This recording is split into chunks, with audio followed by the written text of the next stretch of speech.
नमस्कार जय जगन्नाथ दर्शक बंधु एसपी एस्ट्रोलॉजी ओडिशा चैनल प्रसारित मासिक राशिफल कार्यक्रम को आपण मानक स्वागत।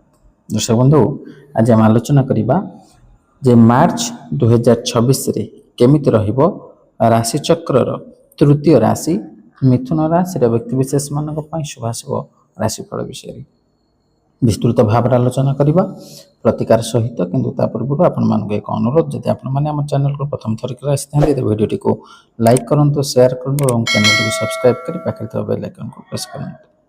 तो दर्शक बंधु चलंतु आरंभ करबा आज आलोचना जे मार्च मासरे केमिति रहिबो मिथुन राशि रो व्यक्ति विशेष मानक पई शुभाशुभ भाग्यफल।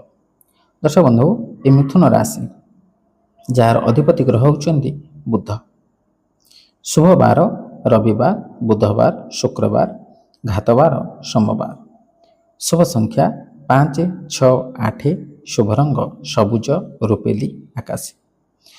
दर्शक बंधु ए मिथुन राशि रो मार्च मासरे जो गुरुत्वपूर्ण ग्रह माने अछंती कौन रहिबा सेमानकर गोचरीय स्थिति तापर नजर पके नबा।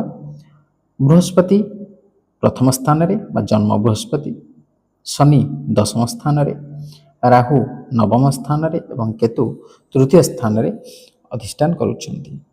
तो ग्रह मानकर ए गोचरीय ग्रह स्थिति को नजर रे रखी आम यह विचार करि परिबा जे एही मास आपनक पई मिश्रित फलदायक रहिबो। जो माने कर्म क्षेत्र रे रहिछंती सेमानक पई चाकरी रे स्थान परिवर्तन रो योग सृष्टि होई पारे। कर्म क्षेत्र रे आपनकर परिश्रम वृद्धि पाइबो।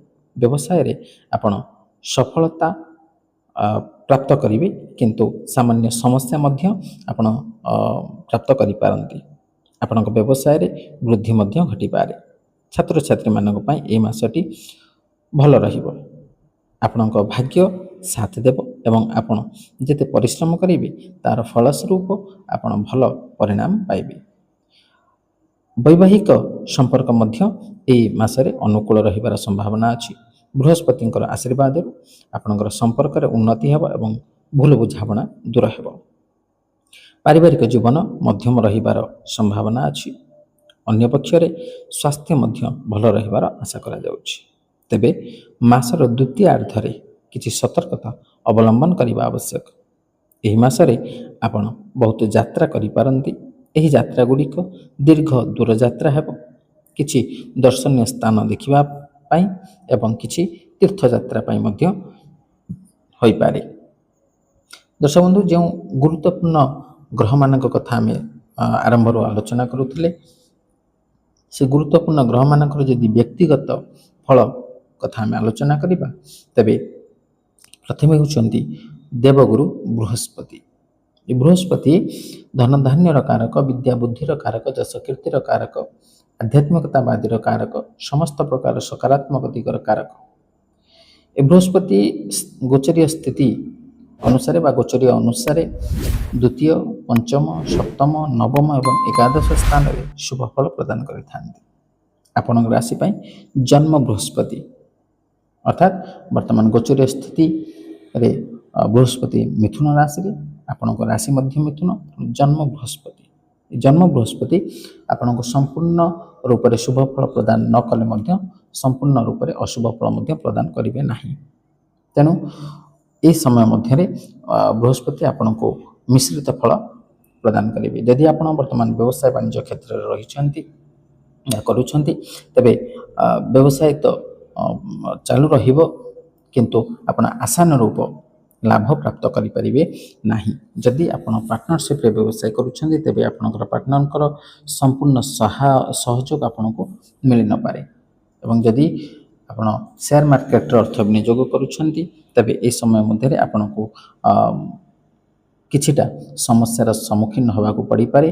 आकस्मिक भाव में आपनकर अर्थ हानिर मध्य सुजोग आसी पारे। एवं जो मैंने आध्यात्मिक क्षेत्र अच्छे से ए समय रे किछि अंश रे आपनकर आग्रह कमी जाई पारे भगवत प्राप्ति निमंते। एवं जो मैंने अध्ययन क्षेत्र अच्छे साधारण भाव में उच्च शिक्षा क्षेत्र अच्छे से ए समय संपूर्ण रूप से अनुकूल नहेले संपूर्ण रूप से प्रतिकूल नुहे। तेणु चेष्टा करंतु निरंतर भाव में ଦେଖିବେ ନିଶ୍ଚିତ ଭାବରେ ଅଧ୍ୟୟନ କ୍ଷେତ୍ରରେ ଆପଣ ସଫଳତା ପ୍ରାପ୍ତ କରିବେ ଏବଂ ମଝିରେ ମଝିରେ ଆପଣଙ୍କର ମନ ବିଚଳିତ ହୋଇପାରେ, ପାଠପଢ଼ା କ୍ଷେତ୍ରରୁ ଆପଣ ବିରତ ହୋଇପାରନ୍ତି, କିନ୍ତୁ ଧୈର୍ଯ୍ୟର ସହିତ ଆପଣ ମନୋନିବେଶ କରନ୍ତୁ ପାଠପଢ଼ାରେ। ଏବଂ ଯଦି ଆପଣ କୌଣସି ଇଣ୍ଟରଭ୍ୟୁ ବା କୌଣସି ଏକ୍ଜାମରେ ଭାଗ ନେଉଛନ୍ତି, ତେବେ ସେଥିରେ ଆପଣ ପରିଶ୍ରମ ଅନୁସାରେ ଫଳ ପ୍ରାପ୍ତ କରିବେ। ଏବଂ ଦ୍ୱିତୀୟରେ ଯଦି ଆମେ ଶନିଙ୍କ କଥା ଆଲୋଚନା କରିବା, ତେବେ ଶନି ହେଉଛନ୍ତି ସତ୍ୟର ଦେବତା, ନ୍ୟାୟର ଦେବତା, କର୍ମକାରକ ଗ୍ରହ। ତେଣୁ ଶନି ଏ ଗୋଚରୀୟ ମତ ଅନୁସାରେ ବା ଗୋଚରୀୟ ସ୍ଥିତି ଅନୁସାରେ 4ଟି ସ୍ଥାନରେ ଶୁଭଫଳ ପ୍ରଦାନ କରିଥାନ୍ତି, ତୃତୀୟ, ଷଷ୍ଠ, ଦଶମ ଏବଂ ଏକାଦଶ। ଏହା ମଧ୍ୟରୁ ଆପଣଙ୍କ ରାଶି ପାଇଁ ଶନି ଦଶମ ସ୍ଥାନରେ। ଦଶମ ଭାବରୁ ଆମେ ସାଧାରଣ ଭାବରେ କର୍ମର ବିଚାର କରନ୍ତି। ତେଣୁ କର୍ମକାରକ ଗ୍ରହ ଶନି ଆପଣଙ୍କର କର୍ମ ଭାବରେ। ତେଣୁ ନିଶ୍ଚିତ ଭାବରେ ଶନି ଆପଣଙ୍କୁ କର୍ମକ୍ଷେତ୍ରରେ ଅତ୍ୟନ୍ତ ଶୁଭ ଫଳ ପ୍ରଦାନ କରିବେ। ଯଦି ଆପଣ କର୍ମକ୍ଷେତ୍ରରେ ଅଛନ୍ତି, ତେବେ କର୍ମକ୍ଷେତ୍ରରେ ଆପଣଙ୍କର ଉତ୍ତରୋତ୍ତର ଉନ୍ନତି ଘଟିବ ଏବଂ ସେହି କ୍ଷେତ୍ରରେ ଆପଣଙ୍କୁ ଉଚିତ ସମ୍ମାନ ମିଳିବ, ମର୍ଯ୍ୟାଦା ମିଳିବ, ଆପଣଙ୍କର ଯଶ କୀର୍ତ୍ତି ବୃଦ୍ଧି ପାଇବ ଏବଂ ଆପଣଙ୍କର କାର୍ଯ୍ୟ ଦକ୍ଷତାକୁ ନେଇ ଆପଣ ଉଚ୍ଚପଦସ୍ଥ କର୍ମଚାରୀଙ୍କ ଠାରୁ ପ୍ରଶଂସିତ ମଧ୍ୟ ହୋଇପାରନ୍ତି। ଏବଂ ଯେଉଁମାନେ ନୂତନ ଭାବରେ କର୍ମପ୍ରାପ୍ତି ନିମନ୍ତେ ଆବେଦନ କରୁଛନ୍ତି, ସେମାନଙ୍କ ପାଇଁ ମଧ୍ୟ ଏ ସମୟ ଅତ୍ୟନ୍ତ ଅନୁକୂଳ ଅଟେ। ଆପଣ ନ୍ୟାୟରେ ରହି, ସତ ମାର୍ଗରେ ରହି ଚେଷ୍ଟା କରନ୍ତୁ, ଦେଖିବେ ନିଶ୍ଚିତ ଭାବରେ ଶନି ଆପଣଙ୍କୁ ସାହାଯ୍ୟ କରିବେ, ଶନି ଆପଣଙ୍କୁ ଶୁଭ ଦୃଷ୍ଟି ପ୍ରଦାନ କରିବେ, ଯାହାଦ୍ୱାରା କି ଆପଣ ନୂତନ କର୍ମପ୍ରାପ୍ତି ମଧ୍ୟ କରିପାରିବେ। ଏବଂ ରାହୁ ଯିଏକି ନବମ ସ୍ଥାନରେ ରହୁଛନ୍ତି, ଆପଣଙ୍କ ପାଇଁ ଅଶୁଭ ଫଳ ପ୍ରଦାୟକ ହେଉଥିବା ବେଳେ କେତୁ ତୃତୀୟ ସ୍ଥାନରେ ରହି ଆପଣଙ୍କ ପାଇଁ ଶୁଭ ଫଳ ପ୍ରଦାନ କରୁଛନ୍ତି। ତ ଦର୍ଶକ ବନ୍ଧୁ, ଏତ ଆମେ ବିସ୍ତୃତ ଭାବରେ ଆଲୋଚନା କଲେ ଶୁଭ ଏବଂ ଅଶୁଭ ଫଳ ବିଷୟରେ। ଯେଉଁ ଅଶୁଭ ଫଳ କଥା ଆମେ ଆଲୋଚନା କଲେ, ସେ ଅଶୁଭ ଫଳକୁ ପରିତ୍ୟାଗ କରି ଶୁଭ ଫଳ ପ୍ରାପ୍ତ କରିବା ନିମନ୍ତେ ଆମେ କେତେ ଗୁଡ଼ିଏ ପ୍ରତିକାର ବିଷୟରେ ମଧ୍ୟ ଆଲୋଚନା କରିବା। ପ୍ରତିକାର ଗୁଡ଼ିକ ହେଉଛି, ଆପଣ ମାତା ତ୍ରିପୁରା ସୁନ୍ଦରୀଙ୍କୁ ପୂଜା ଅର୍ଚ୍ଚନା କରନ୍ତୁ, ଦର୍ଶନ କରନ୍ତୁ, କିମ୍ବା ଶିବଙ୍କୁ ଦର୍ଶନ କରନ୍ତୁ।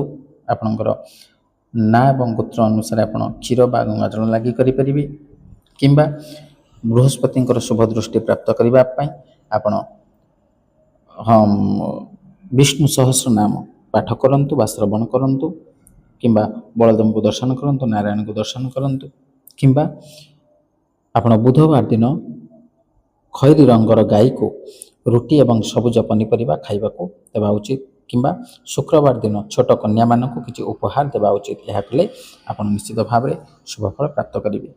ତାହେଲେ ଦର୍ଶକ ବନ୍ଧୁ, ଆଶା କରି ଭିଡ଼ିଓଟି ଭଲ ଲାଗିଥିବ। ଯଦି ଭଲ ଲାଗିଛି ଭିଡ଼ିଓଟିକୁ ଲାଇକ୍ କରନ୍ତୁ, ସେୟାର କରନ୍ତୁ ଏବଂ ଆପଣଙ୍କର ସୁଚିନ୍ତିତ ମତାମତ ଦେବାକୁ ଜମା ଭୁଲନ୍ତୁନି। ଆଜି ପାଇଁ ବିଦାୟ ଦିଅନ୍ତୁ। ରହିଲି, ନମସ୍କାର, ଜୟ ଜଗନ୍ନାଥ।